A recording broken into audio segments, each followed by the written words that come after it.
Le grand jour s'est levé, je nous t'a visité. Voici un temps nouveau, chantons gloire à l'agneau. Alors, je voudrais, en tant qu'enfant de Dieu, vous faire savoir certaines choses qui sont passées ces derniers temps dans le monde évangélique et qui n'est pas correct, qu'il faut corriger. Voilà. Nous allons prendre la Bible dans le psaume 32, verset 8. Psaume 32, verset 8 qui dit: je t'instruirai, je te montrerai la voie que tu dois suivre, je te conseillerai, j'aurai le regard sur toi. J'aurai le regard sur toi. C'est ce que le Seigneur dit. Qu'est-ce que ce passage biblique veut dire? Je t'instruirai, te montrer la voie que tu dois suivre. Dieu te donne son intelligence et te révèle où passer pour atteindre l'objectif que le Dieu se fixe. Parce qu'en vérité, ce que Dieu t'utilise, c'est pour atteindre un objectif précis.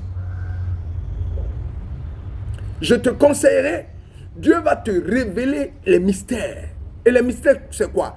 Ce sont les vérités cachées que Dieu, qui ne sont accessibles qu'à celui que Dieu, à qui Dieu veut révéler.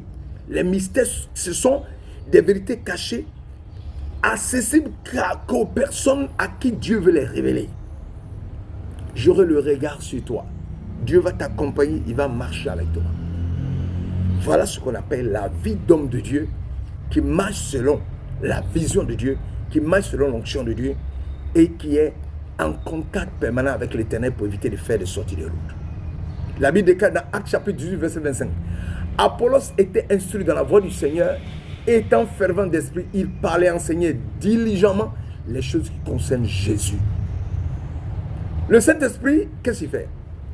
Il rend la conscience capable de faire un choix concret, selon la logique de Jésus et de son évangile.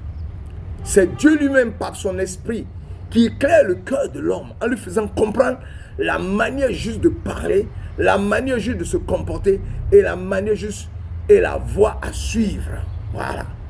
Le Saint-Esprit ne peut pas vous pousser à poser des actes qui ne sont pas la gloire de Dieu. J'ai vu en Côte d'Ivoire quelque chose. Un homme de Dieu qui monte sur une estrade lors de la prestation d'un chant chrétien et qui commence à distribuer des billets, à verser des billets de banque sur le chantre. Fait, comparé à la Bible.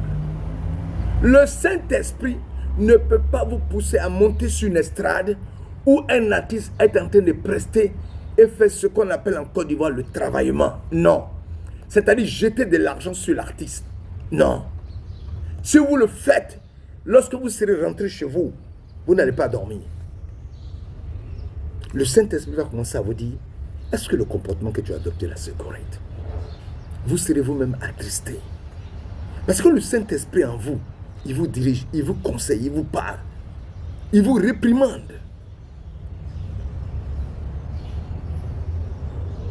Et quand j'ai vu ça, j'ai compris qu'il y a des personnes, des hommes de Dieu, qui n'ont pas une intimité avec le Saint-Esprit. Parce que quand tu as une intimité avec le Saint-Esprit, au moment où tu vas vouloir poser là, le Saint-Esprit va te dire: non, ne fais pas. Le Saint-Esprit fait des remontrances. Le Saint-Esprit parle à un homme de Dieu. Je suis convaincu que cet homme de Dieu qui a posé cet acte, quand il est rentré chez lui, s'il a une intimité avec le Saint-Esprit a dû lui parler.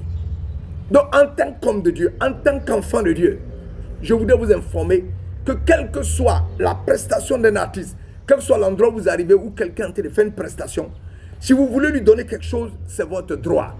Mais vous attendez, dans la discrétion, vous mettez la main dans une enveloppe, et après, quand l'artiste descend ou il est en train de partir, vous entrez en contact avec lui, avec son staff managérial, et vous dites que vous voulez le voir et vous lui remettez l'enveloppe. Dans la discrétion et l'humilité. C'est ce qu'on appelle marcher selon l'Esprit de Dieu. Donc ce n'est pas un comportement à imiter, c'est un comportement à réprimer. Il n'est pas bon. Ne vous comportez pas comme ça en tant qu'enfant de Dieu. Et j'ai tenu à vous dire que ça, ce n'est pas un comportement selon le Saint-Esprit, selon la parole de Dieu.